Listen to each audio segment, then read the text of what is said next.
notes, read headings in a book, or look at diagrams and illustrations. Or B, have someone ask you questions or repeat facts silently to yourself. Or C, write things out on index cards and make models or diagrams. So we've got reading notes, looking at books, diagrams, illustrations. B, have someone ask you questions or repeat things silently to yourself. Or C, write things out on index cards and make models or diagrams. Okay? Question 2. Which of these do you do when you listen to music? Okay, what do you do when you listen to music? A, do you daydream? B, do you hum along? C, do you move with the music, like tapping your foot, swaying with the movement? Okay, so we've got daydream, hum along, or move with the music. Go with your first instinct. Question 3. When you work at solving a problem, do you, A, make a list, organize the steps and check them off as they're done? B, make a few phone calls and talk to friends or experts? And C, make a model of the problem or walk through it all the steps in your mind. So when you're working to solve a problem, A is make a list, organize it, cross it off as you do it. B is make a few phone calls, talk to friends or experts. C is make a model or walk through the problem step by step. Number 4, when you read for fun, do you prefer A, a travel book with lots of pictures, B, a mystery book with a lot of conversation in it, or C, a book where you answer questions and solve problems? So when you read for fun, is it a travel book with lots of pictures, mystery book with conversation, or a book where you answer questions and solve problems? Everybody got it to question 4? Okay. Question 5, to learn how a computer works, would you rather A, watch a movie about it, B, listen to someone explain it, or C, take the computer apart and try to figure it out yourself? So A, you'd watch a movie, B, you'd listen to someone explain it, and C, you'd actually take it apart and try to figure it out. Question 6. Don't worry about, if you're split between 2, go with your gut. You have just entered a science museum. What will you do first? Okay, so you just walked in the science museum. Are you going to A, look around and find a map showing the locations of the various exhibits, B, talk to a museum guide and ask them about the exhibits, or C, go into the first exhibit that looks interesting and read the directions later? So we've got A, look around, find a map, B, talk to the museum guide, C, go into the first exhibit that looks interesting. Okay. Number 7. This is a little bit of a backwards question here, so pay attention. What kind of restaurant would you rather not go to? So this would be the one you least prefer. Okay? What kind of restaurant would you rather not go to? A, one with the lights too bright. B, one with the music too loud. Or C, the one with uncomfortable chairs. So you got to pick which is the one you'd rather not go to. Bright lights, loud music, uncomfortable chairs. Question 8. Would you rather go to, so there's 3 choices, which one would you rather go to? An art class is A, B is a music class, and C is an exercise class. So which one would you rather go to? Art, music, exercise?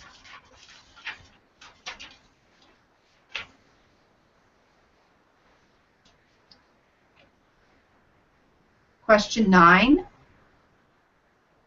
Which are you most likely to do when you're happy? So when you're happy, which are you most likely to do? A, grin. B, shout with joy. C, jump for joy. So you get to grin, shout, or jump. And for that one, you might say, which one am I most likely to do if nobody's watching? If I'm not standing in line at the grocery store, which one am I most likely to do? Question 10. If you were at a party, what would you be most likely to remember the next day? So you're at a party, it's the next day, what would you be most likely to remember? A, the faces of the people there, but not their names. B, the names, but not the faces. Or C, the things you did and said while you were there. So A is faces, B is names, C is things you did and said. Okay?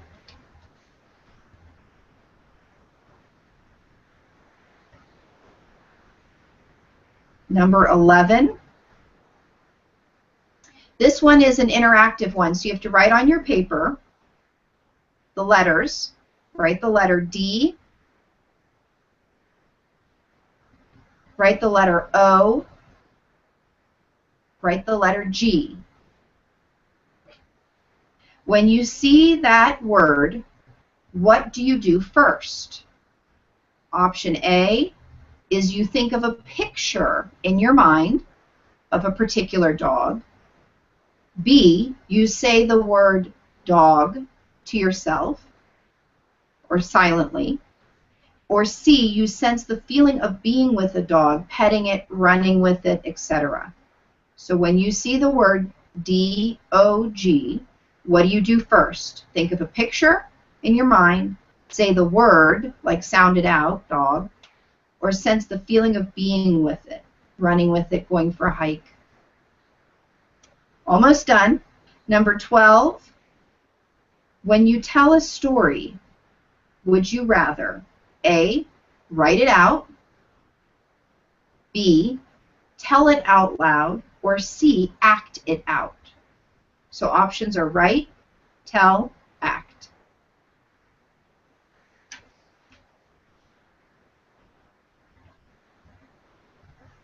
Question 13 is one of my favorite questions.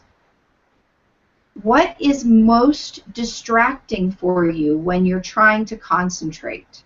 Okay?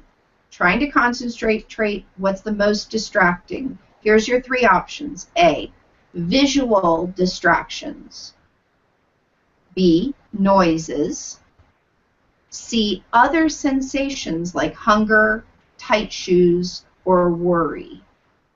So visual distractions, noises, other sensations like hunger, worry. Number 14, what are you most likely to do when you are angry? So when you're angry, what are you most likely to do? Here's your three choices. A is scowl. B is shout or blow up. And C is stomp off and slam the door. So A, scowl, B, shout or blow up, C, stomp off and slam the door. 2 more questions to go. Number 15, when you aren't sure how to spell a word, which of these are you most likely to do? Okay? And spell check isn't an option. Okay, here's your options. A, write it out and see if it looks right. B, sound it out. Or C, write it out and see if it feels right. So we've got write it out, see if it looks right, sound it out, write it out to see if it feels right. Which of those 3 are you most likely to do? Last question. Which are you most likely to do when standing in a long line at the movies? Okay? long line at the movies, you've got three options. A, look at posters advertising other movies. B, talk to the person next to you. Or C, tap your foot or move around. So you can either look at the movie posters, you can chat it up with somebody, or you can tap your foot and move around. That's A, B, and C. So you're going to total your numbers of A's, your numbers of B's, and your numbers of C's. Does anybody have a question they missed they want me to go back to, or one that they need to review? 1 and 8. 1 and 8. Okay, question 1 is, when you study for a test, would you rather A, read notes, B, have someone ask you questions or repeat things silently to yourself, or C, write things out on index cards or make a model or diagram?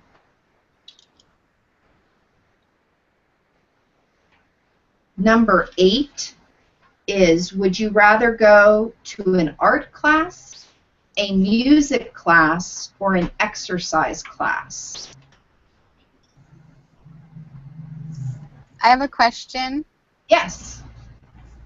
On the dog one, I didn't Yes. get the letters A, B, and C. I just wrote what I would do. Okay. So here's your choices. Either first, you think of a picture in your mind of a dog. That's A. B is you say the word silently. You spell it out, you know, dog. Okay, okay. And then C is you sense the feeling. How does it feel to be with a dog? Those are your three options. Okay, and the very next question, I had the same problem. I wrote down a word instead of Okay. a letter. No problem. When you tell a story, would you rather A, write it out, B, tell it out loud, or C, act it out? Okay, thank So you. A is write it, B is tell it, C is act it. Thank you. Anybody else miss any questions? Number 3. Number 3. Ah, yes. When you work at solving a problem, do you? Here's your options. A is you make a list, you organize it, and you like to check it off as you do the list. That's A. You're a list maker. B, you want to make a few phone calls and you want to talk to friends about it. You want to chat it out. And C is you make a model of the problem, or you want to walk through the steps in your mind. That's C. Anybody else? Okay, so total all those different ones up. Okay? So,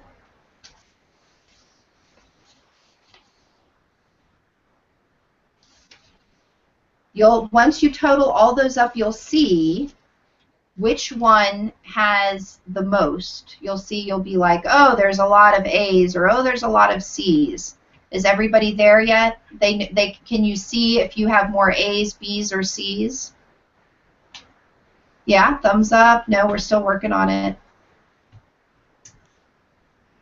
C. So there's 16 questions total. So you want to count how many A's you have, how many B's you have, and how many C's you have, and see what you come up with. I got C's most. You got C's. Oh, you and Lisa Ann together. Okay. Who else? What else do we have? Mostly C's here, too. C's too. Okay, Anton. I got 8 B's. A's and B's. Okay. 8 B's, a lot of B's. B. B. B. I am almost completely divided in all three. I'm everything. So you're just a good learner. You can learn a little bit each way. I have been in school forever. Okay, so let me tell you what the A's, B's, and C's mean. And this is just a silly little quiz to become aware of the fact. I mean, just if you think about that, one person wants to learn through reading it, one person wants to learn through listening about it. One person wants to learn through experiencing it. Just when you come to that realization when you're teaching yoga, how does this tie in with yoga? When just that realization makes you aware that if you only teach by standing at the front of the room and demonstrating it, that's only going to work for people who learn best that way. There's a whole other group of people that have to do it to experience it, and then there's a whole other group of people that want the explanation to hear it.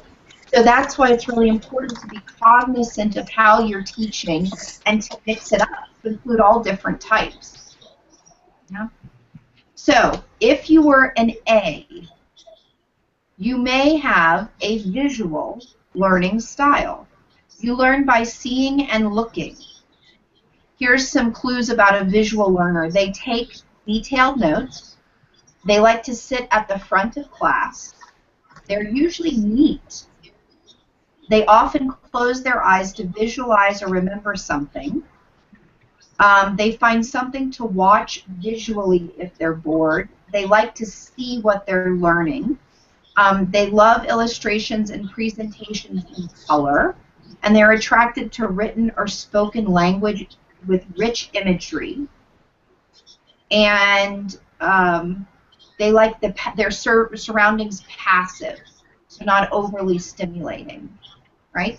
Was anybody mostly an A for learning visually? Nobody in our group was mostly an A. That's interesting, huh? B is you may have an auditory learning style. You learn by hearing and listening. Auditory listeners sit where they can hear, but they don't need to pay attention to what's happening in front of them. They may not coordinate colors or clothes, but it can explain why they're wearing what they're wearing and why. They may hum or talk to themselves or others when they're bored.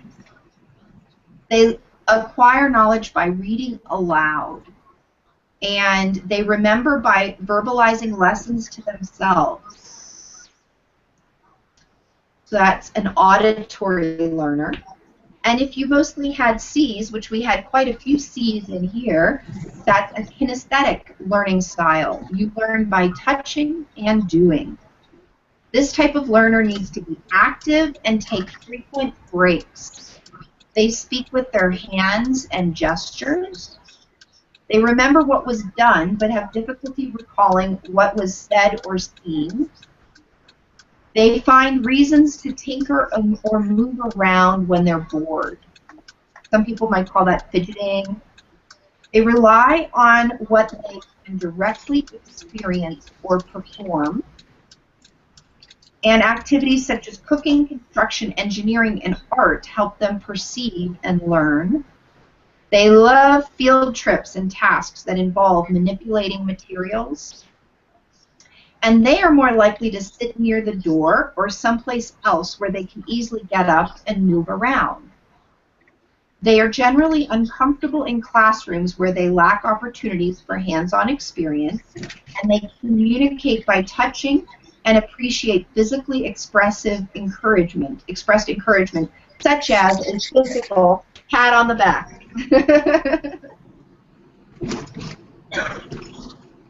So,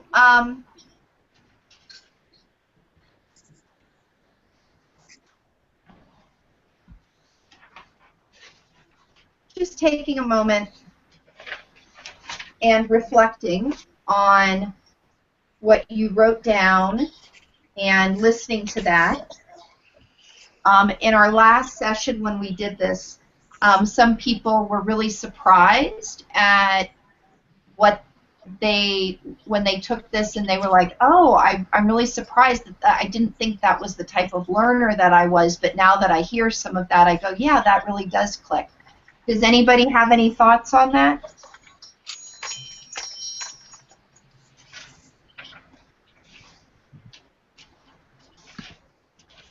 I do. Yeah. I actually had, a couple that I wasn't sure on, but it still seemed like C was the most, and then B was next. And I do like touching, doing when I'm learning, but I'm not a fidgety person. I wouldn't say. Like, I like to be in a classroom, and I always sit right up front and take notes, you know, and listen to the teacher. And I'm not like, I know people who can't sit, like they feel like they're claustrophobic, you know, if they have to sit in a room for a long time. I'm not like that. So, I don't know, it's kind of Yeah. interesting, though, you know. It's interesting to. But Exactly. I do like field trips. I do love field trips. Me too. Something else? I think somebody else was going to chime in. Who was going to chime in? I wasn't surprised about it. I mean, when I was in high school, when I used to cram for a test, my secret weapon was using a tape recorder to, like, answer. I would make a whole tape of me asking the questions. It always helps me when I can hear it. I don't know. I'm very auditory, definitely.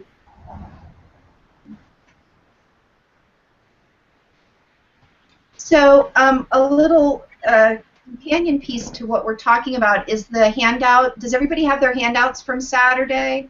Mm-hmm. Grab those handouts. So that's this learning pyramid.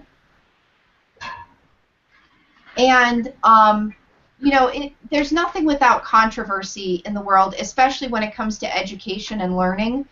But I just wanted to talk about this a little bit. And there's been a couple of studies that have shown that this does not fly, this learning pyramid doesn't fly when you add a bunch of other variables. So when you talk about all of a sudden how long, like, you know, it's this average student retention rates. Well, there's different, you know, there's different proportions or percentages when it's, okay, we're following retention rates for 1 hour and then 4 hours and then 3 days and then 3 weeks and then 6 months. So there's definitely a lot of variables, and you can Google this pyramid and read a bunch about different things that have been done. But I think that it's just a good principle for us to be aware of when we're teaching. If you look at the pyramid, and it starts at the top with lecture, hello, oops. Then you have reading, audio-visual, demonstration, discussion, practice doing, and guess what is 90% retention rate at the bottom? Is teaching others. The best way to learn something is by teaching someone else, right?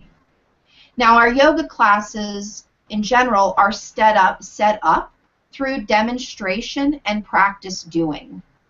That's how, most of the time, how the yoga classes are set up. The practice doing part of it is what is primarily the main method in our standard yoga classes, how it's set up. But the best way for you to learn yoga and to learn these things is to actually start teaching it, which is why next class we'll be teaching the round robin. We're going to get you right in there and start teaching it right away, because that is one of the greatest ways to learn. So this is just a good visual to have in your head and to keep in mind. So I want to go on with this to you guys watched the video about rapid skill acquisition, the ukulele? Ukulele. Everybody watched the ukulele one? Remember that video? That's like my favorite video. I love that. So, so what that video is about is the steps of rapid skill acquisition. And the performer of that is Josh Kaufman. And if you want to look him up online, you can, because he actually goes through rapid skill acquisition in relation to yoga. Now, why does this matter with us? Well, if you have a student that comes into your class and they feel like they take their first class and it's just impossible and it's too hard and they can't ever imagine how they're going to be able to do what you can do, they're not going to come back. They're going to get discouraged right away. So it's really important that you're clear on what it takes for someone to learn how to do something in a physical way. So we must know this for our students and ourselves, and there's 4 steps. So the first step is to deconstruct the skill. This is to break down the skill into small pieces and practice the parts of the skill. So for example, when we're starting to teach a class, the first thing is Tadasana, or how to stand up straight. So the first part, and then Tadasana is related to, handstand is related to all these other poses. So you teach the basic skill, something that's more doable, you practice that, and then it develops into the bigger parts. The second step is to learn enough that you are able to self-correct yourself. Now this is hard at first because there can be a learning curve, but it's to be aware of that someone will start to make strides. You all have made strides in your yoga practice when you've learned enough yoga that you knew that you could self-correct a little bit. You knew when, let's say, for example, in downward facing dog, all of your weight was in your arms. You knew to make a correction. And that is a proprioception thing, because your hands are touching the ground, but you're feeling stress in your arms. So the adjustment that you make is based on where you are in space. Mm-hmm. Josh recommends getting 3 to 5 resources so that you learn enough to notice when you're making a mistake. Number 3, and this is huge, this is remove practice barriers. Right? These are like the excuses to actually practicing. I'm too tired, I'd rather watch some TV, those types of things, the things that get in the way of actually doing it. And the fourth simple step is to practice for at least 20 hours. Now, the interesting part, if you think about it, we've talked about, I've said to people, you heard me, I think at the last class, I said, I tell people that they need to at least try 3 different yoga styles and teachers before they decide if yoga's for them. Did we talk about that on Saturday at first? Yeah? A little bit? Anybody remember that? Yeah, okay. So if you think about it, if a class is like an hour and a half long, and you take 3 classes, you've got not even 20 hours, but you've got a taste. When you encourage a student to not give up and to at least try a few different things, they at least are on their way to 20 hours, which is not a lot. So you want to encourage people to come back and not give up, as this is what one of the assistant teachers said to me last week. She says, don't give up before the miracle happens. And 20 hours is at least the minimum for a miracle in yoga. And 20 hours is what it takes for you to pass the grossly incompetent barrier. And so it's a good idea for us to pre-commit to at least 20 hours of practice in something we really, really want, and to encourage others to stick with it long enough and not get discouraged, to then really reap the rewards, get the rewards.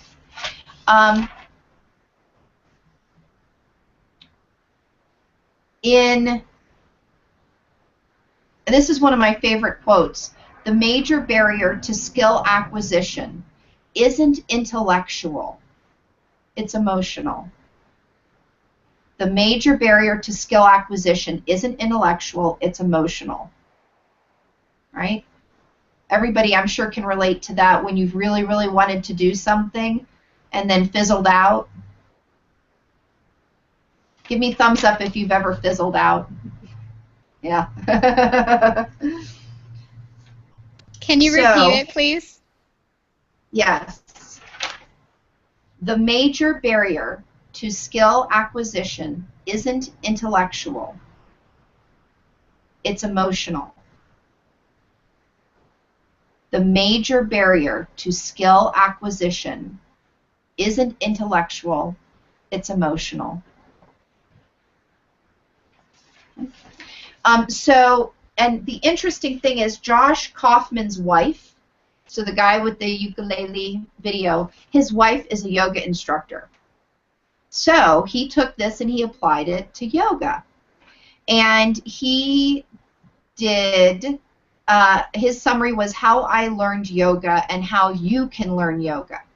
Because remember, there's the person who, for them, yoga is a lifetime learning process, and they look at it and they appreciate it for the blooming lotus flower, and they want to deepen their practice. And for other people, they just want to try it. They want to see what it's like. And you want to give them an opportunity to find that deeper meaning, find that deeper practice, and stay doing it. And if they give up after class 1, 2, or 3, they don't have that opportunity. So, and so here's what his steps were for his rapid skill acquisition of learning yoga. One is, and you don't have to write this down unless you want to, but it gives you the idea in a breakdown type of way. One, he got the necessary equipment. He got a mat, he got a strap, he got a block. 2, he took a few classes. He spent a few hours with an instructor to learn the basics and to correct major misconceptions, right? Like yoga is about putting your foot behind your head. Next, he learned that yoga practice is focused on moving through poses while noticing the breath. How basic is that? But sometimes we don't even say it in our classes. It's about breathing and moving through these yoga poses. Yeah. Next, he learned a basic sequence. He learned the sun salutation, and then he learned 10 standing poses and 10 seated poses. He learned some basic breathing techniques, the pranayama, and then he learned, this is big, he learned to prevent injury by paying attention to his body. He learned to modify the poses as necessary and avoid overexertion. And then he practiced until he was able to complete a sequence from memory, which took him about 25 minutes to do the sequence. Okay? So that's what the steps that he took as a layperson, someone that wasn't necessarily interested in making this a lifestyle, but that he just wanted to be competent at yoga. He wanted to be able to say, I practice yoga, I do yoga, I understand yoga. That's what he did. Okay?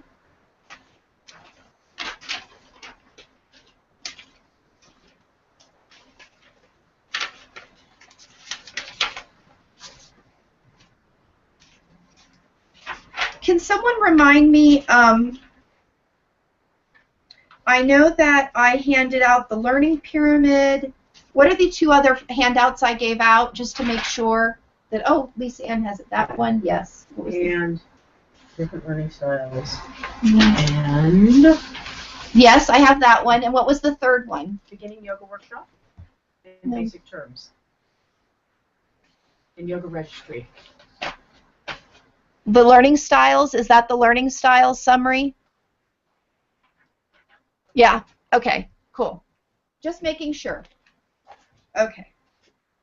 So we want to move, so continue on in the vein of teaching and learning. Give me 1 second here to get my papers in order.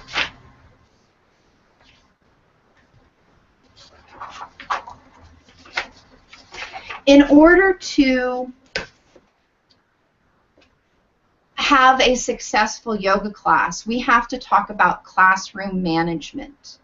Now, classroom management has to do with how do you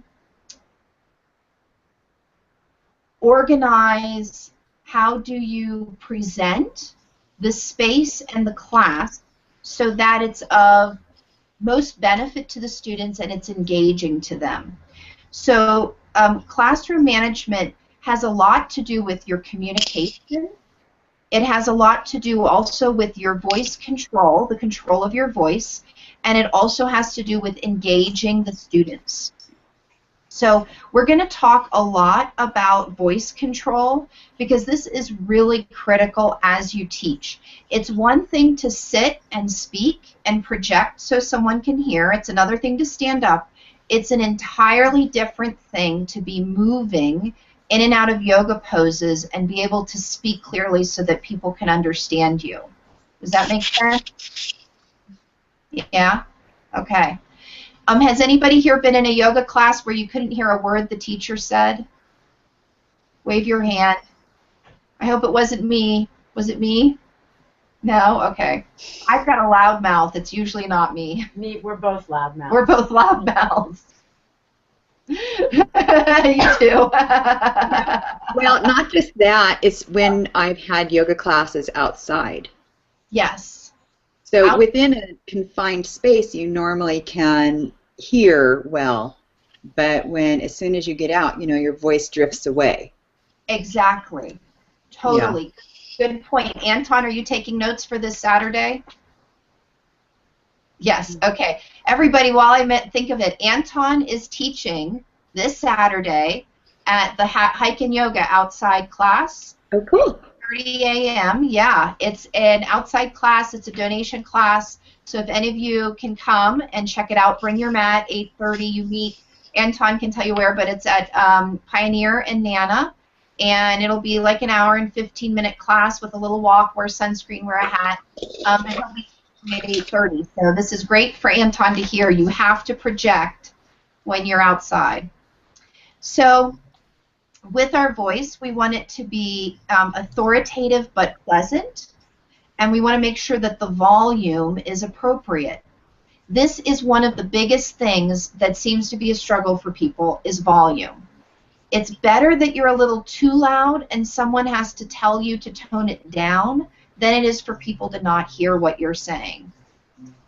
So if you tend to be a more timid speaker, practice speaking loud. We call this in yoga, at Big Bear Yoga, we call this your bossy voice. Right? Do it now, right? Okay. Part of communication with classroom management involves the suitability of vocabulary, not using improper words or put downs, praising real evidence of understanding the progress that a student is making, not using complex words when working with younger students, and addressing students by name, giving positive comments. They're kind of also called verbal high fives to people. So those are things related to classroom management.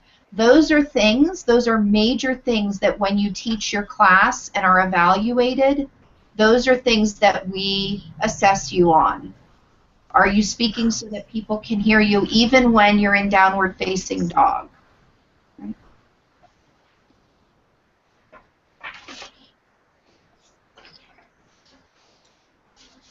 Now, what does it mean? I'm going to take your paper out. This is a little bit of a jot down your thoughts question. What are some ways in a yoga class setting that you can get and keep a student's attention? Right? How do you get and keep, in a yoga class, a student's attention?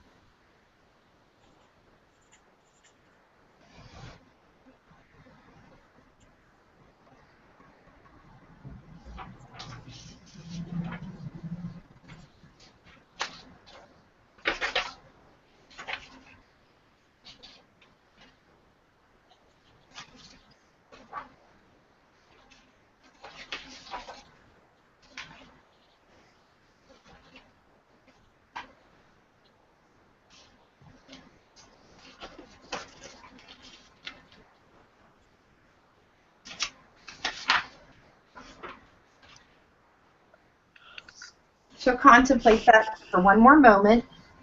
In a yoga class, how would you get and keep somebody's attention? It might be two different things. You might have a couple ideas for how do you get people's attention, and then a couple other for how do you keep their attention.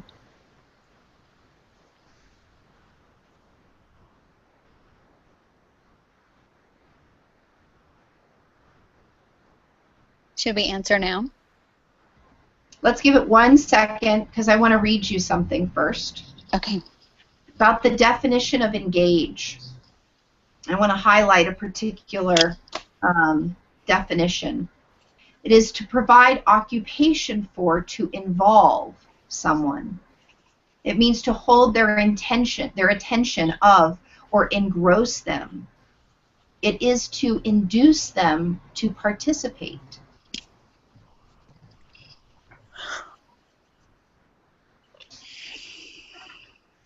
So what are some thoughts that everybody came up with? I'd like everybody at least to put out 1 or 2 ideas about how would you get and keep a student's attention in a yoga class. Anton's first. I worked retail for like a decade, and as long as you're passionate about what you're doing, a lot of it is the attitude and your enthusiasm.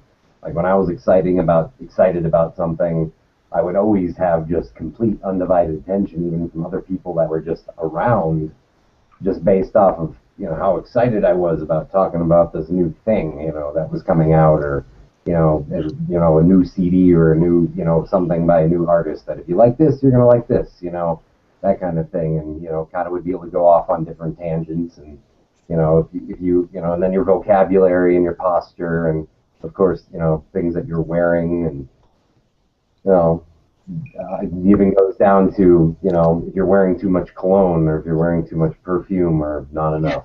Yeah. Yeah. Thank you. Bobby, are you next? Sure. Well, being a teacher, I have all kinds of ways to do this. So, knowing the person's name or the people's names, so catching their names when they walk into class.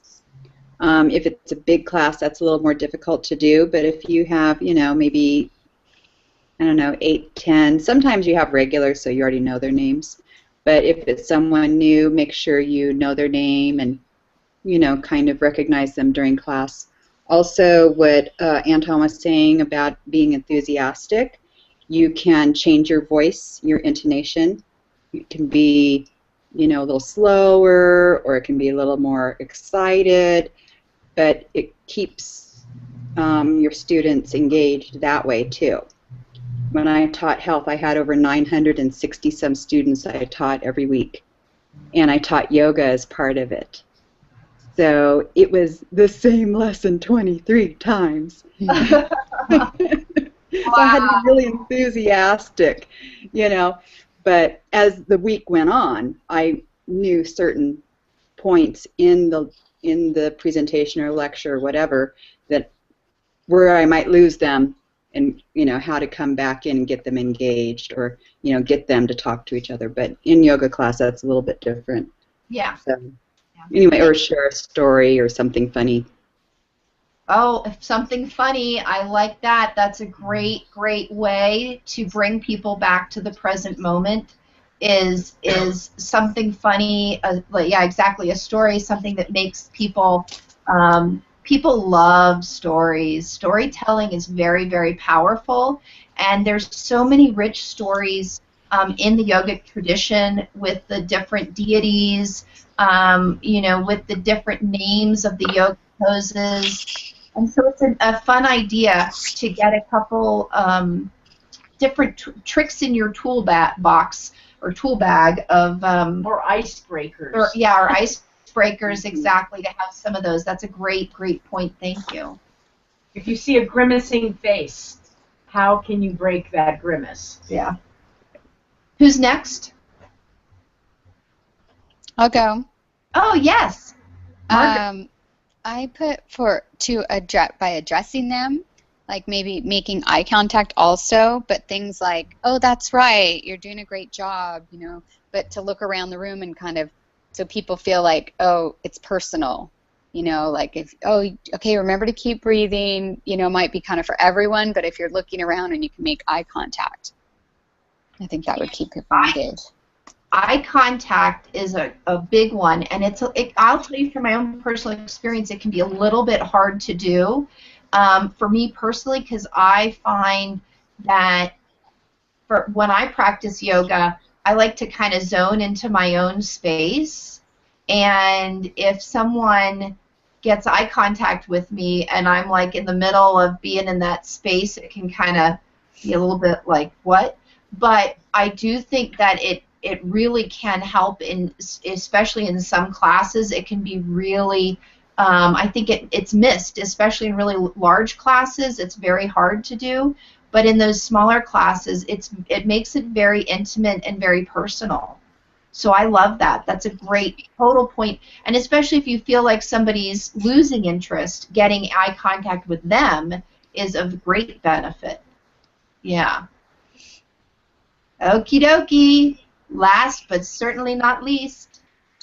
I think everybody mentioned everything I had down. I have make eye contact, use their name, compliment them, ask them questions, be excited about what you're doing. One of the things that people don't realize is sometimes like there's a lot of power in silence, and you can actually get people's attention by just being quiet and pausing, you know, and letting that pause just kind of hang there. It's kind of amazing how much you get people to really great points. I love two of the points you made. The silence one is really great. And then I also like the point where you said asking a question. I think a lot of times people are afraid to ask questions in yoga classes of the students. They're afraid of getting the answers. My favorite trick is to have people close their eyes, lying, standing up, and wiggle their toes when I ask a question. So I'll ask a question. I'll say, you know, connect with your body, follow a few breaths, and then if this is an appropriate, you know, you feel like you're enjoying the level of this class, wiggle your toes. And then I'll say, if you'd like to slow it down a little bit, make it a little bit easier, wiggle your toes. If you'd like it a little more challenging, wiggle your toes. Now, I might not change my class based on what they do, but I'm asking for some feedback and it engages people and makes them connect with how they really are feeling and take responsibility for their practice. So I love that, asking people questions. I like the way you guys, the wiggling your toes part. I've never had anybody do that with a question before, and I think it's a great way to take the pressure off of people. You know, you could take a survey of the class, but people don't actually have to speak up because there's a lot of shy people that don't really want to. Exactly, and I've found when I take a survey and people's eyes are open or people can see what the other person is saying, they just go with what their friend said. Yeah. So what does it mean to pay attention? And what are some ways to do that? When we say we want someone to pay attention to what we're doing, it means that you want the student to see, hear, and focus on what you're presenting. And then do or follow the direction of do this pose, do a forward fold, that sort of thing. Many times this does not happen because, you got it. Okay, you got it. Okay. Many times this does not happen. One of the main reasons is because there's something that's really distracting that's going on. Now, in the yoga class setting, it doesn't happen as much as, let's say, in a grade school setting where there's a kid that's making paper airplanes or whatever, but it still happens. For example, I had a yoga class once where all of a sudden, like 12 bees were flying around the yoga room.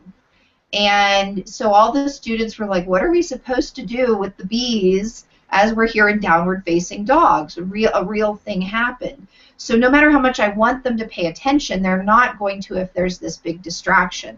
So as a teacher, when things pass, you know, things are a little bit like there's a little music outside or somebody's being a little annoying, you sometimes have to say that's part of my yoga practice of drawing my awareness and attention back here. You might address it within the class verbally, but sometimes it passes over a line and you actually have to change the environment. So what I had to do is ask for one of the students to help me. We got newspapers and we shooed the bees out of the studio. I didn't kill them because that would not be very yogic in a yoga class. We shoot them out. I've also stopped the class or given them something to do, and I've removed myself when someone was smoking right by the doorway. And I've also done the same thing when someone was standing right by the door and talking really, really loud and about a very sort of obnoxious topic. I poked my head out and said, "I'm so sorry, we're in the middle of a yoga class. Is there any way that you could step a few feet away from the door? We're practicing right here," that sort of thing. So as a teacher, that's part of your responsibility to manage the space, manage the classroom, and help students pay attention, and if something passes over the line, that you actually step in. Lisa Ann? I've had people in class be actually very distracting and ask them to leave. And I actually had to do a confrontation while they were in the room with the other students. And the room actually, as soon as they left, everybody went, "Oh, thank you for doing that." They were very disruptive. It was a beginner's class, and they had more yoga background, and they started to do poses with each other.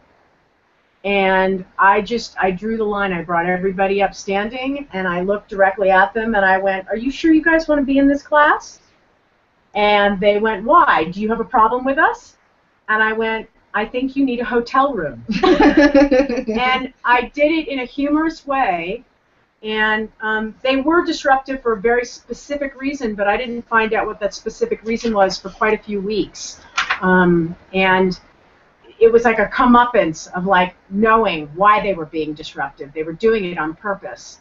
And it was funny to have them leave. And the poor person out front was like, "She never throws anybody out of class." So do not hesitate to call your boundaries and protect the people that are in the room from distractions that you can tell everybody's starting to like go like this. Even if they're trying to do the pose, you can tell in body language and in people's faces that they start to get uncomfortable. And step up, and you may not make the right choice, but sometimes you just have to do it based on what you're sensing and experiencing yourself. Yeah, I approached management at our studio because there's a weight room. Actually, the fitness room is above our studio. So my husband is a competitive power lifter.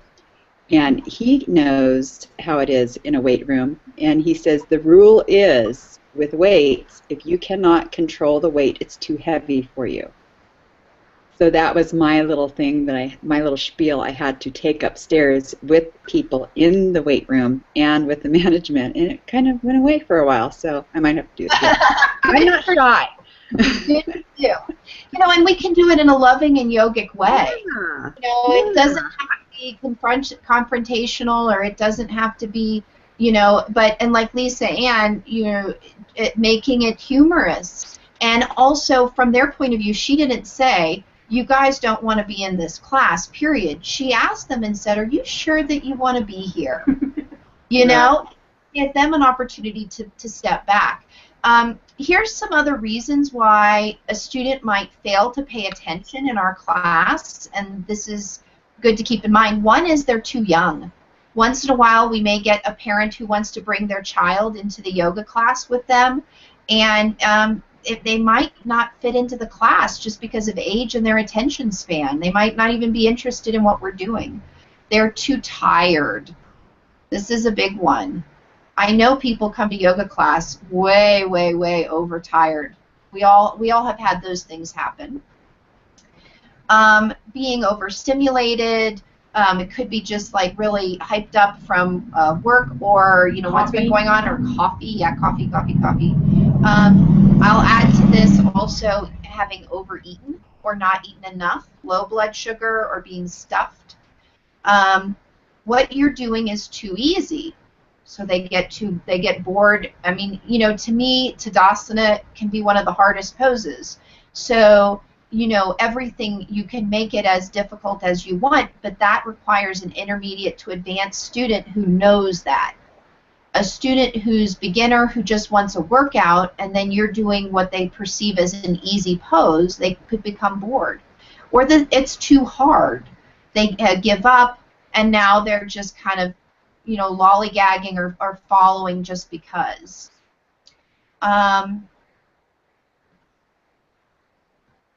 Sometimes we go to a class and we really don't want to be there. Sometimes we go into a class, something emotionally is going on with us. We don't even realize it at the time, and then we get into the class and we're like, uh-oh, I really shouldn't be here. This isn't the space for me at this time. And I had that happen once to me. I went to a yoga class, and I just, like, something had happened earlier in the day. I just went there because that was my schedule to go there, and then all of a sudden I stopped and slowed down, and I went, whoa, I need to, like, take a breath. And I just went up to the teacher. I said, I'm so sorry, it's not you. I'm not in the mind space to be here today, and I left. So, but that, I definitely was not paying attention when I was in that mind space, So at that point, we are actually going to, yes, actually, good point, we are going to take a bathroom break. If you have to go to the bathroom, it's hard to pay attention. Or if you're thirsty, it's hard to pay attention. So we're going to take a very short break because we still have a lot of stuff to cover. So go like bunny rabbits. Speedy. Yes, never be pissed off in class. Can you mute us so we can chit chat? I can do that. And we can move closer if you want to get closer. Yeah, because I feel like I'm yelling because I can't tell if I'm... Oh, no. You can see. Volume's good for me. I don't know for you guys.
Okay, is everybody back? I think so. I think everybody's back. So I want to give you some tips, my tips, about some ways to keep people's attention, to get people's attention. Some of these are reiterating what people have already said, but saying the person's name with a positive comment, touching them on the shoulder or arm. It might be in the guise of an adjustment, but a little bit of a, like if Lisa Ann gives me her arm, a little bit of this or this helps bring someone into the moment. Asking them to look at you or watch you. One of my favorites is changing the level. So if you're standing up, sit down. If you're sitting down, stand up. If you're sitting, lay down.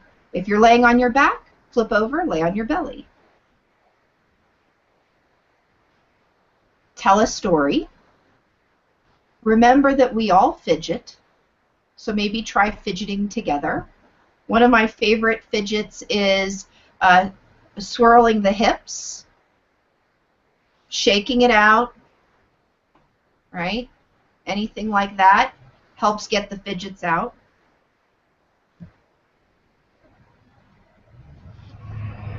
Just change the activity, change the pace.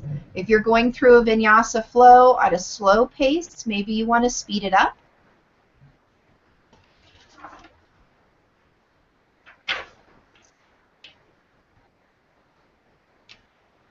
Make sure that you're varying the class activities. It gets really tiring doing a whole class of just sun salutations, and that's it. So, for example, do some breathing exercises. A good thing to keep in mind is that if you're prepared and you're consistent, when people know what to expect of your class, they're not going to be shocked and bored or out or lackadaisical about it, because they know when they come to your Tuesday night class what they're expecting, right? Don't stop the activities, keep the flow going. So even with your pace, you don't want to totally stop it and stop the flow. For example, if you're doing sun salutations and you come to standing and you're doing a couple standing poses, all of a sudden go to child's pose for 3 minutes, right?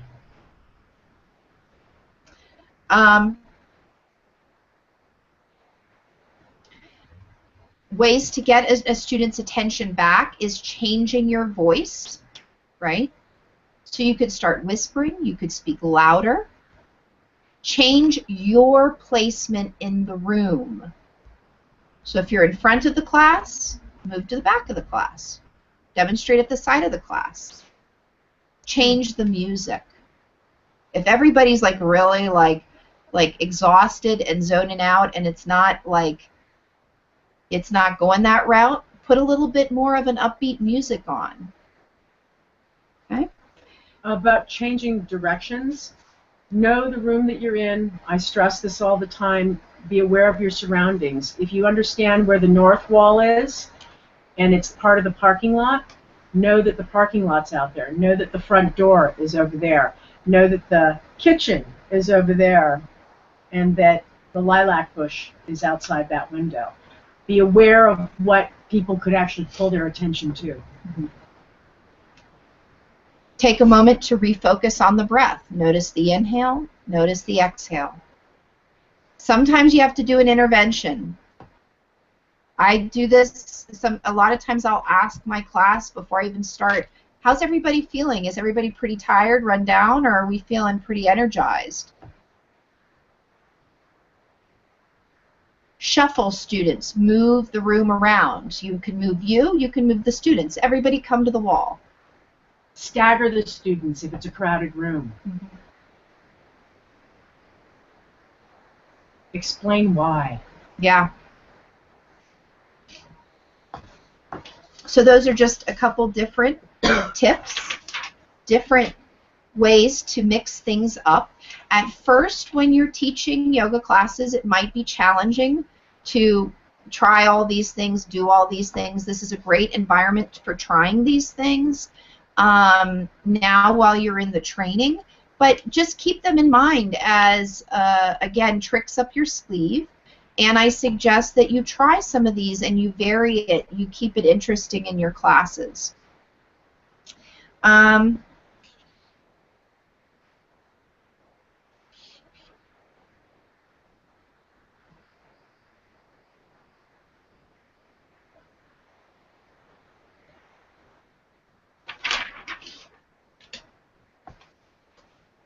We covered that.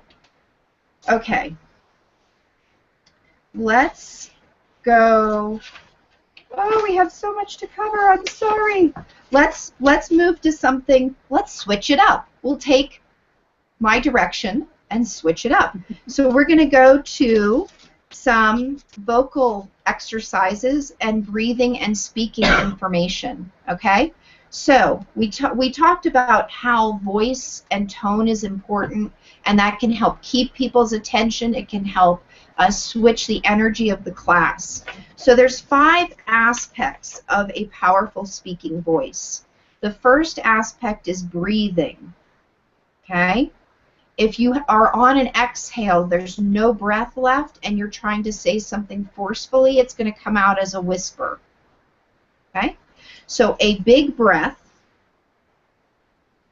in the chest, a big breath turns the chest into an amplifier.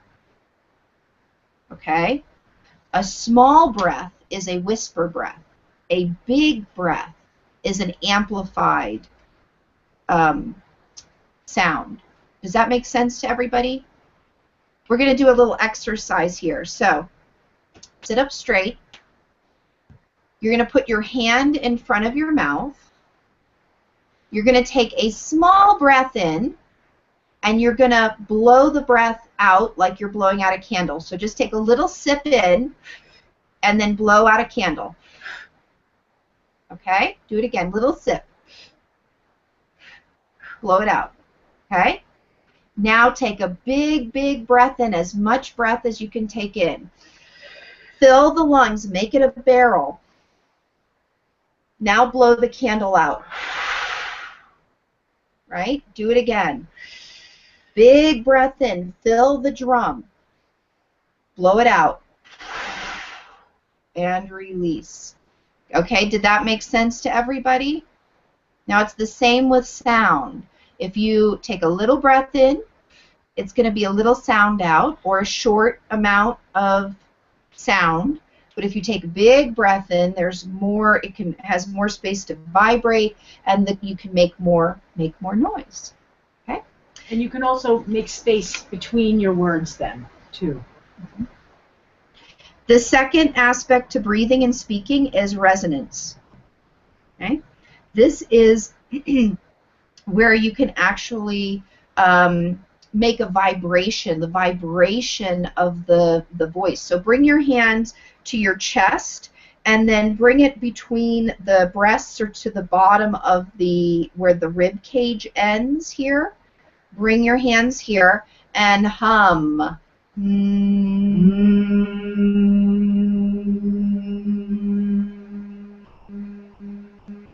Breathe it all the way out, all the way till there's no more air. Keep the humming going until there's no air, and release.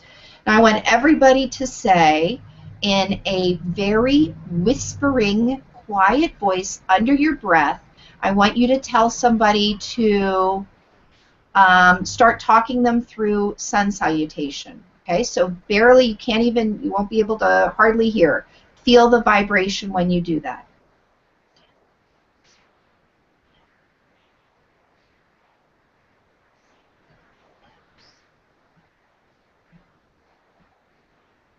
Okay. Now I want you to do normal talking voice. Same thing. Pay attention to the vibration. Stand in Tadasana. Inhale the arms overhead. Exhale, fold from the hips. Bring your fingertips to the floor. Step or jump back to plank pose. Then move. Okay, you got it? Now, as long as you're in an environment where you can, I want you to use a teaching voice where you're trying to project your sound to the entire room and say the same thing. Notice the vibration. Inhale the arms up. Exhale, fold from the hips and go all the way down to the ground. Inhale, flat back, look up. Exhale, step or jump back to plank pose. And release. Okay, could you feel the difference when you did those? So or yes? Yeah? Yeah. Yes. Okay, excellent. So if you're not sure when you're teaching, if you're speaking loud enough, put your hand on your chest and feel if you strongly feel resonance and vibration. Okay? The third aspect of a powerful speaking voice we talked about already, silence. It adds variety. It creates space to listen to the breath. The fourth aspect is to articulate. You want to pronounce every syllable of what you say. It is the opposite of mumbling, right? You want to say the entire word that you're trying to say.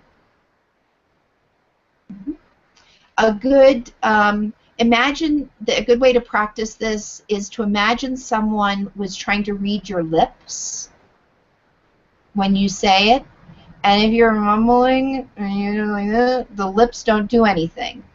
But if you're articulating, the lips move.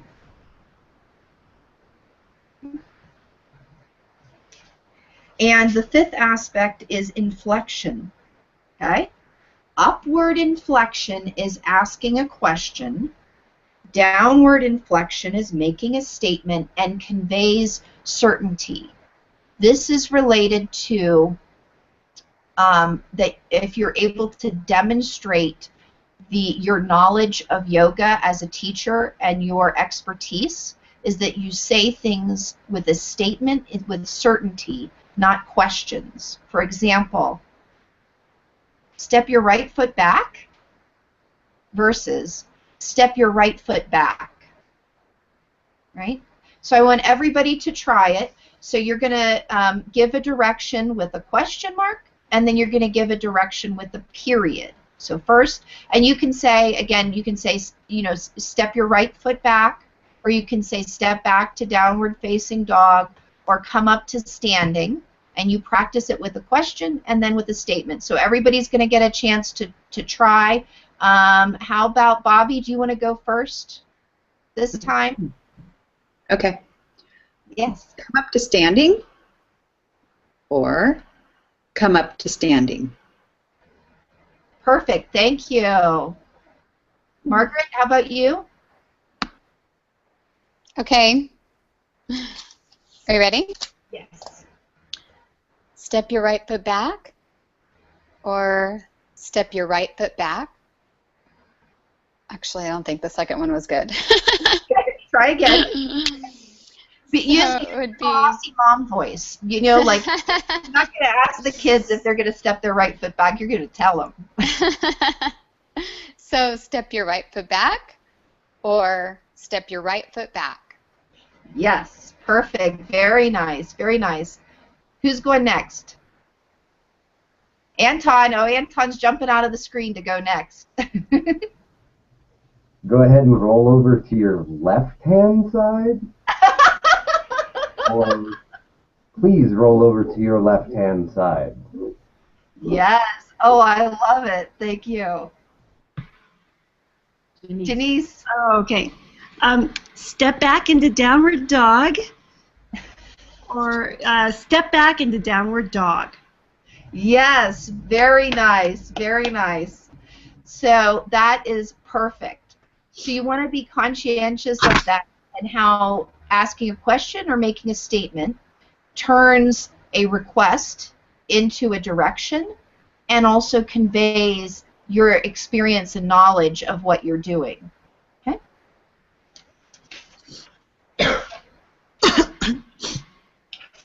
So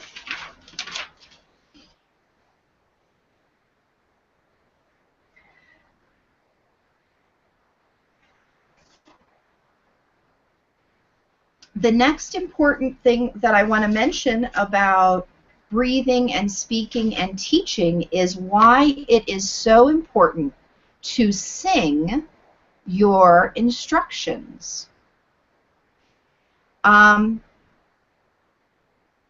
It is important to sing your instructions because it is interesting and engaging, and it forces you to change the tone of your voice where you're not monotone, always talking in the same note like this, and it's very boring, right? Where you find a high place and you talk to a low place, right? So it also helps make the voice have a melodic resonance to it, a sing-song aspect to it. So this is also a fun thing to practice.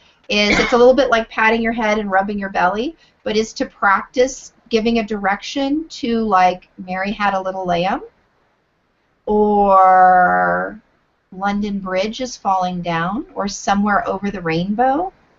So this is a little bit more challenging of a vocal exercise. So who's ready for the challenge? Or you can do a melody that you make up yourself. Yes. Anton's ready for the challenge. I know he is. Stand up to the front of your mats and put on your smiling face. This is our trip forward and blah, blah, blah, blah, Toto. Blah, blah, blah. That's great. Now, thank you, Anton. Wonderful. If you're losing your class and you really want to make them laugh, bust out to song and dance. You got it, Anton. Who wants to try next?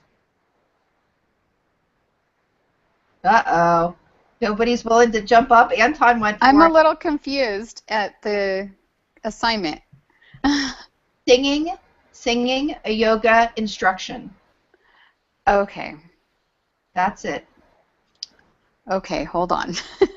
It doesn't have to be to a particular tune or anything, or it can be, you know, something you know, but it's just as singing a yoga direction.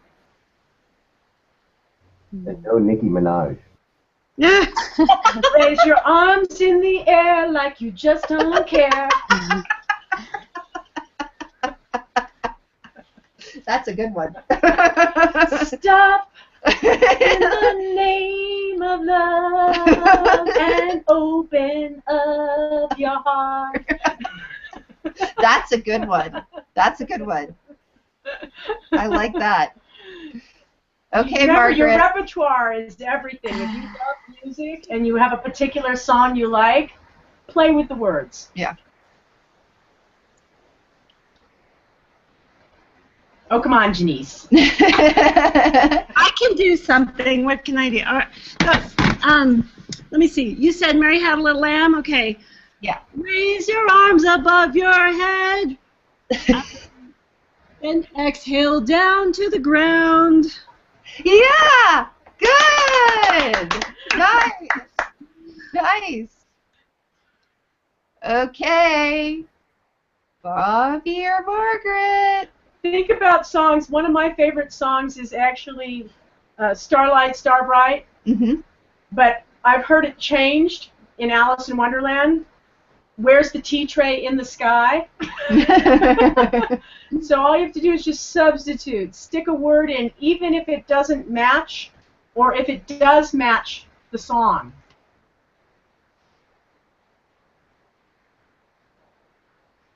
Go for it, Margaret.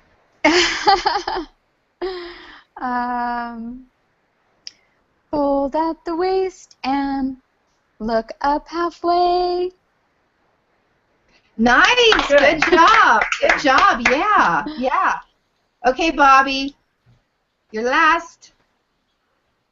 I feel like I'm back teaching kindergarten again here. Wait a minute. Yes. Easy Barry White voice then. Hello there. I know. I'm just dead. I have Twinkle Twinkle Little Star stuck in my head, but it's too fast for instruction. How about you? Yeah, folding at the waist, touch the ground, step back to plank. There you go. Yeah. There you go. Yeah. Very good. This is that funny thing is when you choose to change the rhythm in your voice, it will change your energy also because you have to breathe differently. Mm-hmm. Right. Mm-hmm. So one of your homework assignments from this class is that you practice singing instructions to music. So when you're in your car and you turn the radio on, find a song and just sing a couple of yoga directions to the music. Okay? Not so hard. You don't have to turn anything in. It's a good exercise. And then after class next week, we should all go karaoke. Oh, don't even get Lisa Ann started. I have a friend who has karaoke and we can do it really loud. He's right on Division. Across from Snowplay. So that's doable. That would be a field trip. I thought we were supposed to have a field trip to the band. The which? The what? To see the band play. Oh. Was that when I was talking about in Lake Arrowhead? Yes. I knew. But not I'd next love that. week because I can't make it next week. We just have free concerts here. So I was laughing. I said we should do yoga here in Lake Arrowhead and then go see one of the free concerts. Oh, I love it. I've always wanted to go to one of those, but I've never made it over. The music outside, right? Yeah. Yeah. It's fun. So we have a couple other things to cover, and so we're going to go on to giving and receiving correction and feedback. So take out your pen and paper. This is one of my favorite exercises. And I want you to write about a time when you received correction or feedback and it was negative, it didn't help, and possibly was even harmful. So I'm going to read that again. Write about a time when you received correction or feedback and it was negative, it didn't help, and possibly was even harmful. It could be in the yoga capacity, it could be work, it doesn't matter what arena.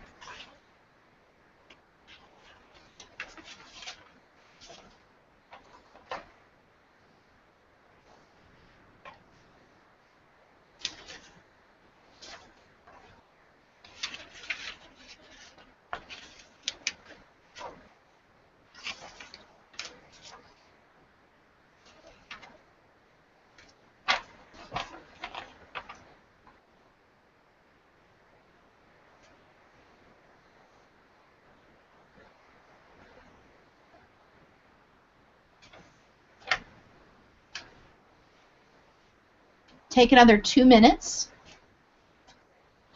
If you are stuck, if you wrote what you thought you could write, add the element of how did that make you feel.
The second question to jot down your thoughts about are, write about a time when you received correction or feedback and it was positive and really helped you learn, grow, and improve.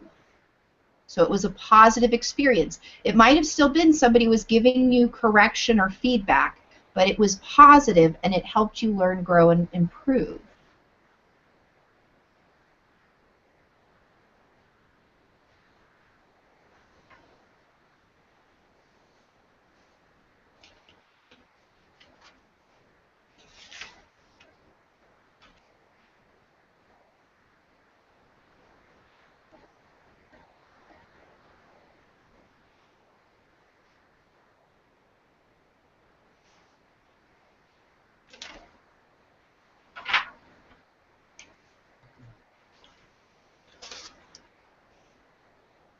Take another minute or two here.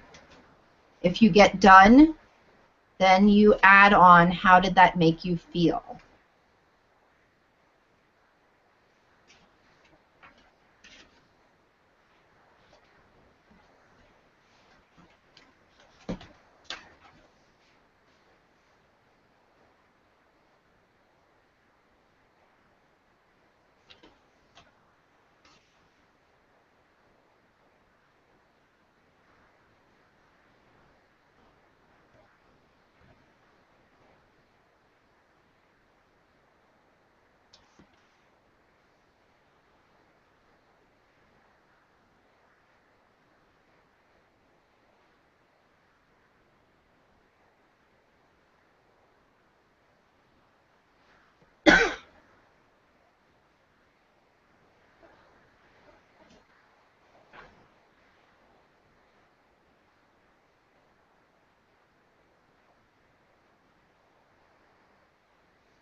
Overall, in yoga, do you like to receive feedback?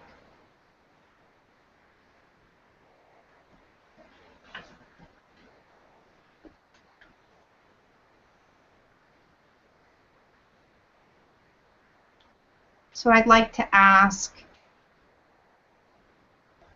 each person to share if they like to get feedback where the teacher says, move the foot this way, move the hip this way. And I'd like to hear a little bit about either the negative or the positive experience and how it made you feel. Who's ready to go first?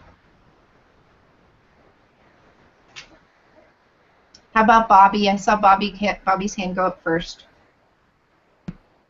Okay. Yeah, obviously, I think most serious students like to hear feedback.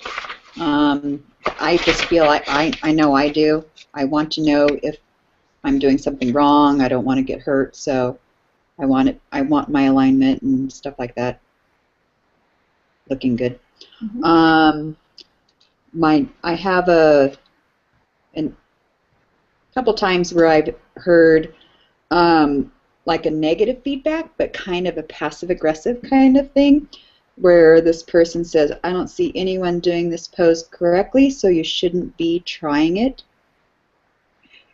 you know, and only if you've been doing this for 10 years or have done it 10,000 times should you even attempt this.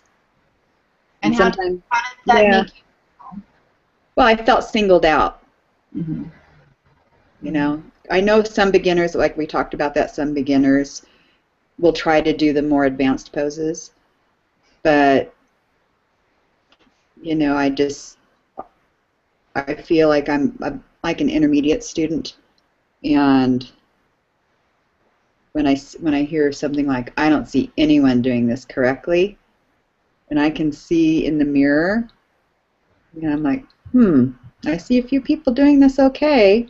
You know, including myself. Okay, I must be doing something wrong. It didn't make me feel like I wanted to try to do it right.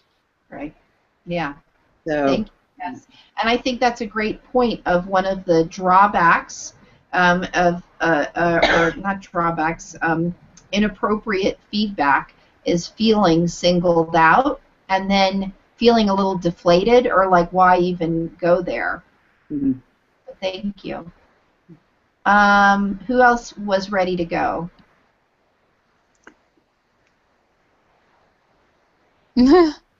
Well, I definitely like feedback, but I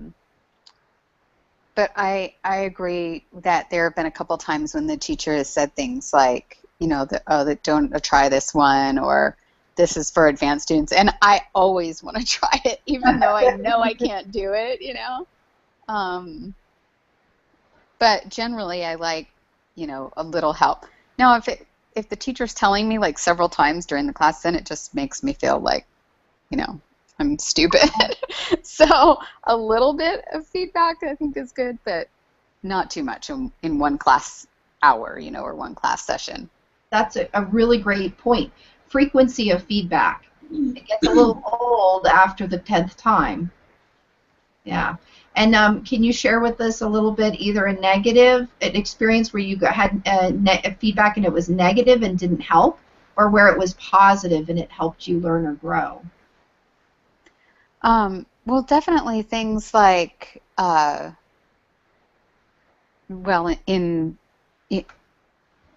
I think either way, or any situation for me, if the feedback is like in a gentle way, or with maybe with also a compliment, like, oh, you're doing this well, but there's, you know, this needs to be adjusted a little bit.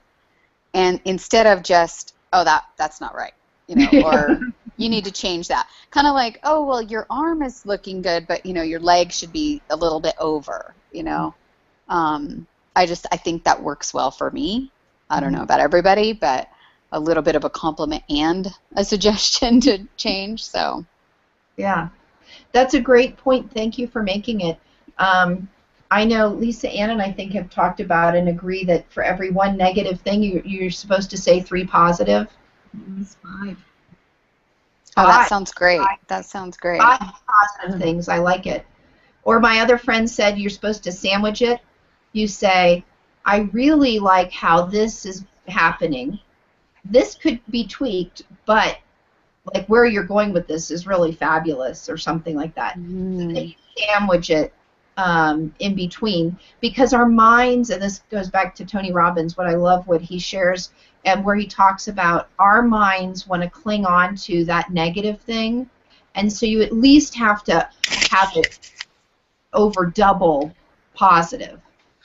And if you can't find the positive thing to say, then you really have no right saying the negative, because you're not seeing a balanced view of it. Lisa Ann is... Yeah. I want to just share just the concept of yamas and niyamas and their relationship to, this is actually a form of ethics. And yamas are about grasping, aversion, hatred, and delusion.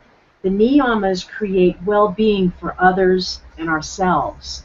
So this has to do with, are you giving this correction because it's something that is just gnawing at you as the instructor, or are you giving it because you want the other person to feel better? And how you phrase that can have a lot to do. And I'm just going to give a short koan that's also attached to this. Watch your thoughts, they become your words. Watch your words, they become your actions. Watch your actions, they become your habits. Watch your habits, they become your character. Watch your character, it becomes your destiny. So when you give correction, like Annalisa says, that sandwiching, usually when I give correction, my first inclination is the person is struggling, so I want to help that struggle lessen.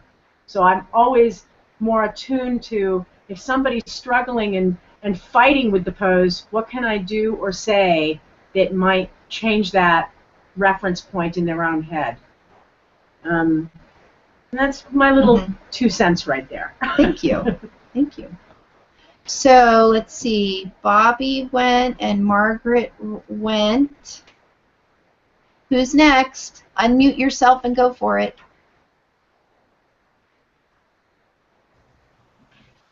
Okay. I'm totally, I accept all sorts of criticism doing the music thing since I've been 7. You know, I've had teachers that have, you know, beat me with other instruments and things like that. You know, not to a degree, but you know what I mean, like ruler on the hands for, you know, bad piano technique and all that awesome stuff, down to, you know, just trying to make you feel like garbage for not practicing enough during the week. But the reason why I love the whole yoga thing is that it's physical and it's based off of your actual personal physical ability. So it's like, if I know that I'm not going to be able to do it, you know, I could take that criticism, you know, completely with a grain of salt and go, yeah, I know I should work on that, but I can't, you know, due to this, or, you know, but it's like, I'm welcome to anything, you know, like it's, for me personally, you know, if you want to get the branch off the tree and with the hamstrings, you know, that's totally cool with me, but, I'm sure some yogic traditions in India had, you know, elements of that. oh, yeah. Yoga is a stressful activity to Mhm. some degree. Yeah. A teacher will create that stress, and hopefully they're gearing it for the person that's in front of them. If you have a room full of people, you have to be careful how you're going to choose to stress out that person you want to give that little jab to, that electrical jab to. And as far as like having, you know, like a positive experience, you know, with, I just recently had one a couple of months ago where, you know, I got offered a promotion through a pipe band through my mentor that, you know, and he did kind of like the sandwich thing that you were talking about, but, you know, he'd been playing since he's 13 and he's 46, so he was just like straight to the point, you know, you're doing this well, you're doing this well, here's a promotion, you need to work on this by next week, or, you know, it's fun, you know. That was the fun way of doing it, but it made me feel great because you know it's something felt like I'd like reached like a goal, you know, like an actual like accomplishment, like an achievement of some kind, you know, from you know playing for so many years and then him being actually vocal, saying, okay, you know, like wow, okay, it made me feel good for a while. Nice. Well, congratulations about that. Oh, thanks.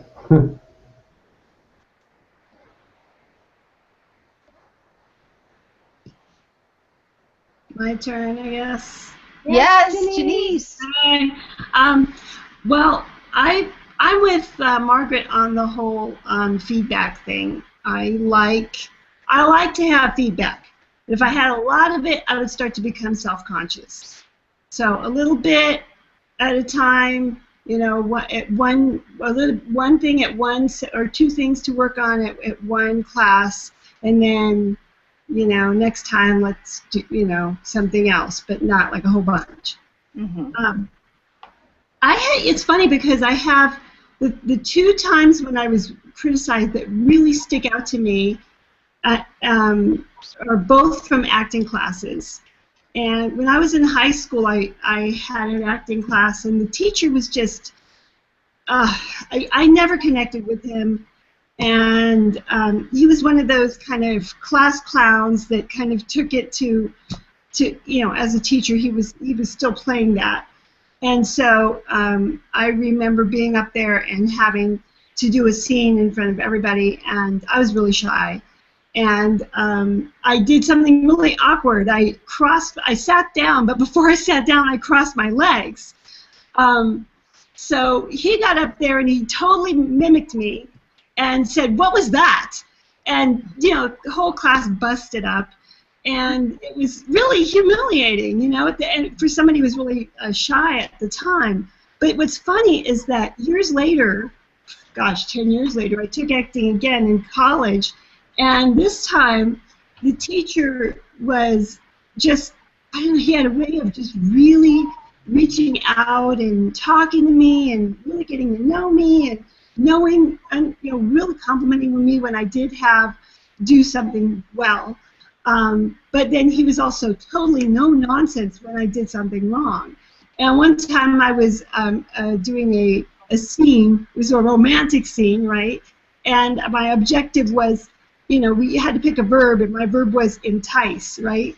So at the end of the scene, he said, "What were you doing up there?" And I said, "Well, enticing." He said, "There was nothing enticing about you." I just laughed. Yeah, he was right. But the difference was that I knew he had my best interest at heart.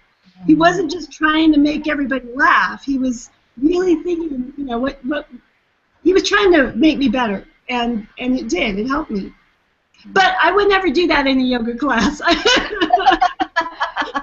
But it goes back to what Lisa Ann said about if you're giving correction because it's something that's gnawing at you, or if you're really trying to help that person. Exactly, and my takeaway from all of that is that people know what you're thinking, even if you don't say it. Mm-hmm. Even if your words are awkward, lots of times people can just read you. So it's what Lisa Ann said, be careful of your thoughts. Start with your thoughts. Perfect, yes. Yeah. Yeah. So write this down.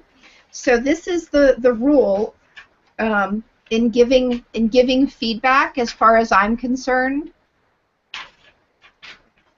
You ask yourself this question or questions. Is the feedback kind, necessary, and true? Is the feedback kind, necessary, and true? If it is not all three things, you keep your mouth shut.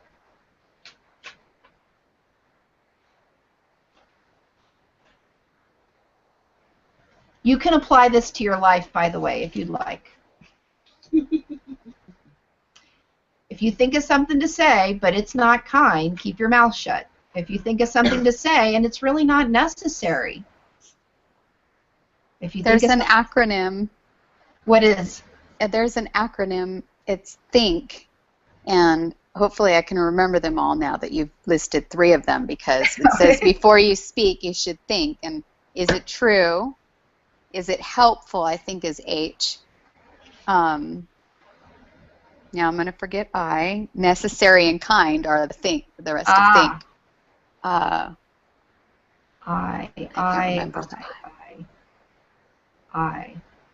can't think of anything that would be an I. I can Get back with us on that one. I will. You can think of it as thoughts, words, actions, habits, character. That would be another way of looking at it, is if what you're going to say is going to keep your character in line with your true destiny, that would be another way of looking at that. Mm-hmm. So when we're giving feedback, we want it to be in a positive way. We want to choose positive words. We all like to be praised rather than punished. Correct timing is essential. Either, if it's appropriate, you do it as the action is happening, right? Or if it's appropriate, you take the person aside afterwards. The preferred method is as it's happening. In a yoga class with the yoga poses, you want to give that feedback in that experience, in that time. That's the most powerful. The exception to that would be if it's something that's more personal that someone might not want discussed in front of other people. You want to use clear words when you're talking about the body and the student. You want to be consistent.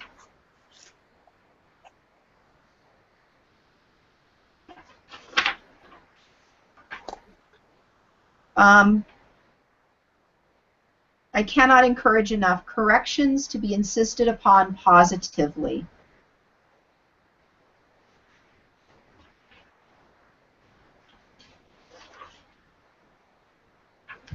Some examples of corrections, giving corrections in a yoga class that you can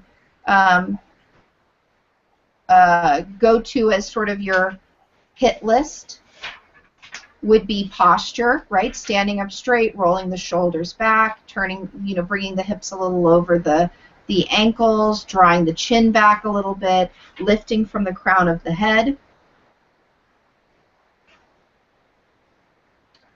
Breathing is a big one. We could put that one at number 1 and posture at number 2. Releasing tension that's unnecessary. Relax your toes, relax the fingers, relax the jaw, relax the face, relax the throat.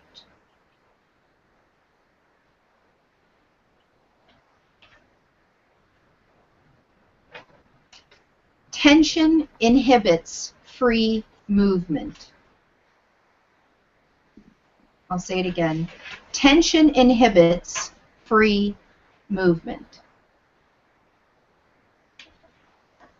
Gaze and thoughts. Where are your thoughts? Bring your awareness back to this moment. Paying attention to the body. A couple additional tips about giving correction and feedback is make the correction as simple as possible. Look at the core problem that creates the issue. A vast majority of the time it comes back to Tadasana, being able to stand up straight. Positive reinforcement. Include at least one thing that the person is doing right if you're going to point out a correction to. Correct the mistake while it's being made. Do not let people rehearse mistakes. Now what I mean by that is, because Lisa Ann and I both are very much advocates of people finding the pose that works for them. But we all know when we look at somebody and they're hunched over and they're reinforcing being hunched over. Right? Does that make sense? Yeah. Because it is a learning process.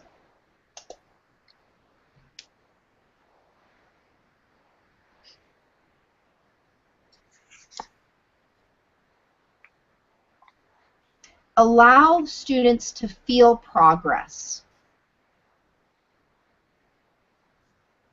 Be sincere.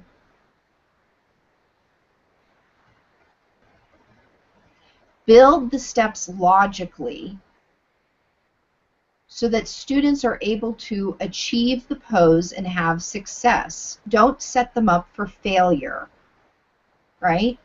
So this has to do also with sequencing our poses in our classes. We don't start with king pigeon pose in our class. You can always come up with catchy phrases that will catch people's attention or convey a feeling. And then you also want to continue to push to the edge of our abilities.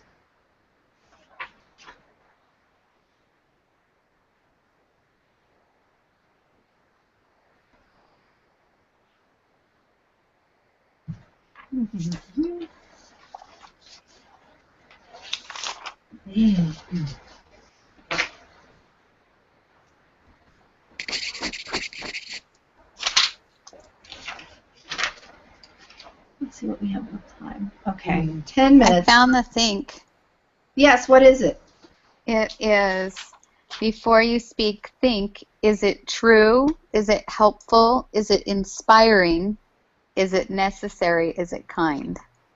I love it. Oh, good. Inspiring is really, really good. That's good because that's exactly the opposite of what Bobby was talking about, you know, where you feel deflated. We want the comment to be inspiring.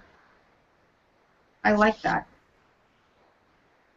You know, and when you're thinking about giving correction feedback, teaching a class, you have to ask yourself, why did this person come to this class in the first place? Did they come to be put down or to be made feel bad or that they didn't do it well enough? I mean, I could get on my soapbox right here, but let's just say they're sharing their time with you that is precious and valuable. So if it's not inspiring, if it's not kind, necessary, true, it's not appropriate. Okay.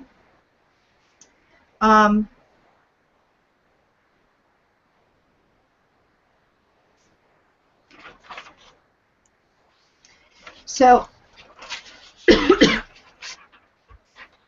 I'm going to try to cover two things in the last few minutes of class here. And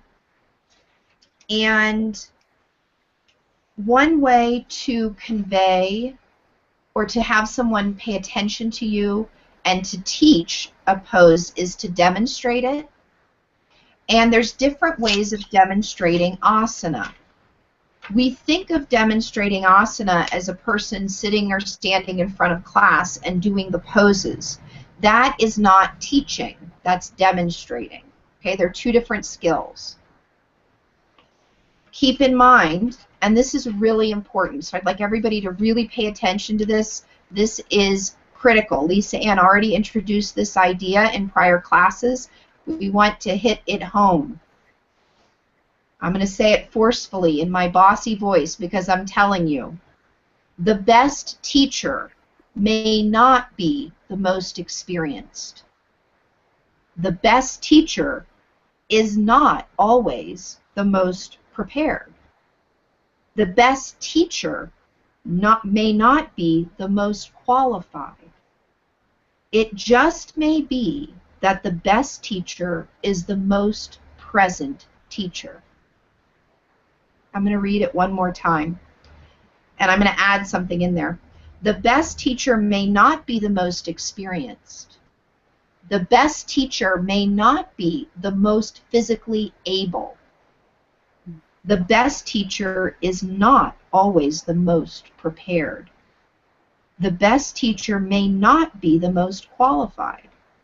It just may be that the best teacher is the most present teacher. Teaching a yoga class has very little to do with your physical ability. It has very little to do with some of the logistics. It has a lot to do with being present with the students, paying attention.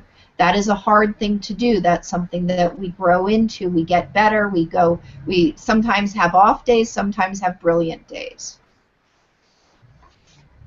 So when you're demonstrating a pose, you can do the classical, I'm doing the whole class in front, right? But there's other ways to demonstrate asana. One way is to point out to students by wiggling your fingers or pointing to something. For example, if I'm doing an asana or a pose, let's just say I'm doing like a warrior one, I can take my finger, my hand, and I can point or emphasize the area. Lengthen through the side body. Right? Does that make sense?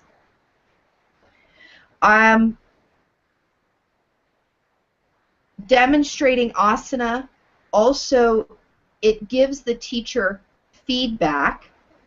Hold on, I can't read my note.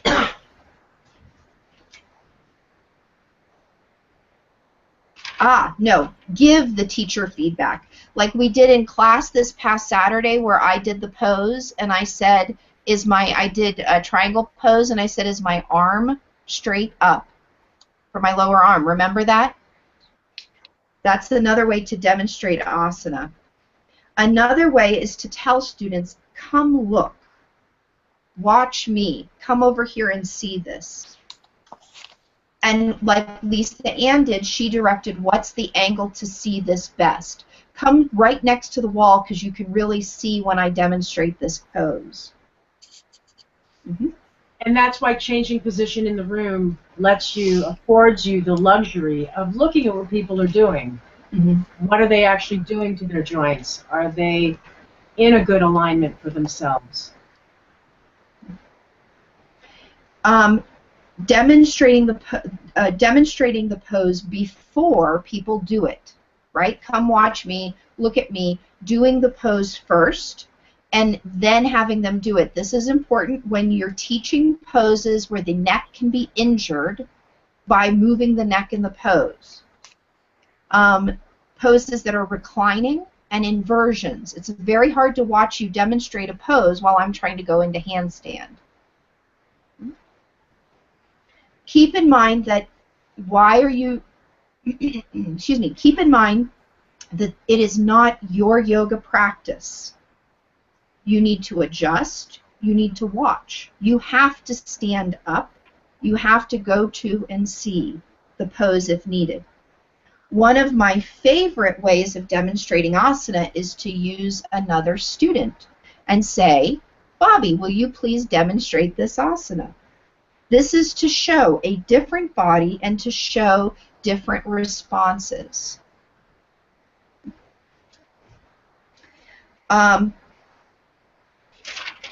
Any questions about how to demonstrate asana, demonstrate a pose, especially outside of the traditional, I'm just doing it at the front of class, because what happens if you're on crutches? No? Okay. And the last thing I want to cover is the handout I gave you that says, as a teacher. This is our summary. As a teacher, it's your responsibility to make learning possible. That means your classroom, creating a positive environment. If there's bees in the room, shoo them out. Make learning happen. That requires that you practice the smaller parts of the skill and build up to it. You practice Tadasana, you practice Bandhasana, you practice downward facing dog, and eventually you practice handstand. You explain things as they need to be explained, and you practice things as they are to practice the skill, to get it, to build the strength, flexibility, balance. You give the correction. And then make learning evident. Making connections, assessing, debriefing. So make learning evident is where you turn to the student after class or during class and say, wow, you're touching a block. I remember when the first time you came and you had your hand, you couldn't touch your hand was to your hip. I had one student, her goal in yoga class was to touch her toes because she couldn't touch her toes. In her forward fold, her first class, her hands were about at knee height. That's how tight her hamstrings were. That's how inflexible she was. In class, when she touched her toes for the first time, she stood up and shouted in celebration. So we want to foster that excitement of achievement, right? Making learning evident. Okay. On that note, Lisa Ann's going to take us out in these last few moments. Take a moment, just shake your hands, let go of the pen, papers. If there's a note you need to take, try and jot it down really quickly. And let your hands shake, let your jaw just hang open. And Margaret, you want to make sure that you're muted. And just go, just vibrate everything that you can for a moment. Put your hand on your chest and hear your own voice vibrate. And then just settle back, either recline or just settle back so that you feel at ease, and take a couple moments to breathe deep. Some of you may be familiar with what I'm going to read.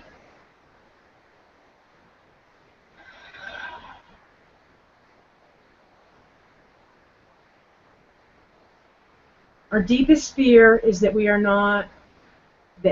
are inadequate. Our deepest fear is that we are powerful beyond measure. It is our light, not our darkness, that most frightens us. We ask ourselves, who am I to be brilliant, gorgeous, talented, and fabulous? Actually, who are you not to be? You are a child of God. Your playing small does not serve the world. There is nothing enlightening about shrinking so that other people won't feel insecure about you. We were born to manifest the glory of God that is within us. It's not just in some of us, it is in everyone.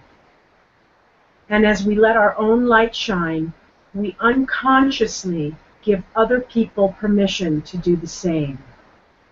As we are liberated from our own fear, our presence automatically liberates others. It's Nelson Mandela. And what you may want to do as you come back out into the awareness of your own being, of your own breath, is if you acknowledged for that moment what your deepest fear might be, write it down, jot it down, and look for places and ways and opportunities to liberate yourself from that fear. And some of the things we spoke about today are ways of doing that.